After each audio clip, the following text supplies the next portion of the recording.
In today's video, I'm going to teach you how to italicize text in Adobe Illustrator using the character panel. First, make sure you're logged in and Illustrator is open with the document you want to work on. We'll keep things simple and precise so you can follow along without any guesswork. Italicizing text in Illustrator is best done by selecting a true italic style from your font family rather than slanting the letters manually. That way you get cleaner shapes, proper spacing, and a look designed by the type designer. Start by selecting the text tool. You can press the T key on your keyboard or choose it from the toolbar.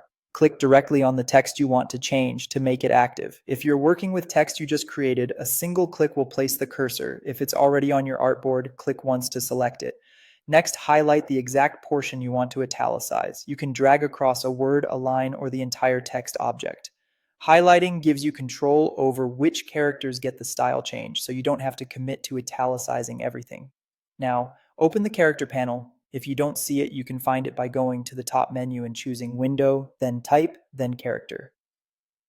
The character panel is where Illustrator manages font families, weights, sizes, and styles, and it's the most reliable place to apply a true italic. In the character panel, look for the font style dropdown, which typically sits next to the main font name. This dropdown lists all the styles available for the selected font family, such as regular, bold, italic, and sometimes options like medium italic or oblique. Choose the italic option that appears for your font. As soon as you select it, the highlighted text will switch to that italic style. It's important to note that not all fonts include a true italic. Many geometric or display fonts only ship with regular or bold, and in those cases, the font style dropdown won't show an italic option. If you don't see italic or a similar variant, that means the font does not provide one.